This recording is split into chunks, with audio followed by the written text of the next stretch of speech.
నాకెంత అదృష్టం అంటే కృష్ణుడు పుట్టిన జన్మభూమికి వెళ్తున్నా నేను అన్‌ప్లాన్డ్‌గా అసలు. నేను రాజస్థాన్ ప్లాన్ చేసుకున్నా ఆఫ్టర్ మీటింగ్. కానీ అది క్యాన్సిల్ అయిపోయి నన్ను కృష్ణుడు పిలవడం ఏంటో, నేను ఎళ్ళడం ఏంటో గానీ ఓకే ర్యాపిడో బుక్ చేసుకున్నా. హెల్మెట్ ఏమో వాసనొస్తుంది. అట్లనే రైల్వే స్టేషన్‌కి పోయినాం. సో, అన్‌ప్లాన్డ్ కాబట్టి జనరల్ టికెట్ తీసుకోవాల్సొచ్చింది. Delhi to Mathura just 1 ½ hour అనమాట. సో, వాడిక్కడే డ్రాప్ చేశాడు. డార్మెంటరీ దగ్గరికి ఇంకా 500 మీటర్స్ ఉంది. ఇలా వాక్ చేస్తున్నాం night time. In Vrindavan reach అయిపోయిన తర్వాత ఆటోలో రీచ్ అయ్యాను.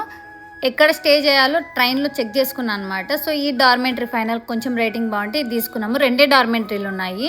పర్ డే వచ్చేసి మనకి 500 ఉంది. ఇక్కడ మన స్టే ఉంటది. నెక్స్ట్ 4 డేస్ అనమాట. సో, ఢిల్లీ టు వృందావన్ ఎంత బడ్జెట్ అయింది? గోకుల్, మథుర, వృందావన్, గోవర్ధన్ గిరి, బర్సానా, నందగావన్. సో, ఇవన్నీ ఎలా ఎక్స్‌ప్లోర్ చేశాము టోటల్‌గా మన సోలోగా ట్రావెల్ చేస్తున్నాము. ఎవరు పరిచయం అయితారు? ఎలా ఉండిద్ది? మీరు అడుగుతారు కదా! నీకు ఫోటోస్, వీడియోస్ ఎవరు తీస్తారని. సో, ఈ ట్రిప్‌లో నీకు మొత్తం నేను చూపిస్తాను. ఎక్కడ స్టే చేస్తున్నాము, ఏంటి అని చెప్పేసి. ఒక బటర్ నాన్ ఇరా అంటే గనుక వాడు ఎన్నో ఇచ్చినాడు. దాంట్లో ఒక్కటి గాని తినలే. అంతే వేస్ట్ మనం ఫుడ్ వేస్ట్ చేయడంలో ముందుంటాం. సో, షాపింగ్ ఏమన్నా చేద్దామని ఎక్స్‌ప్లోర్ చేసినాను. నెక్స్ట్ ఏమైనా తెలుసుకుందాం. Please follow for more videos.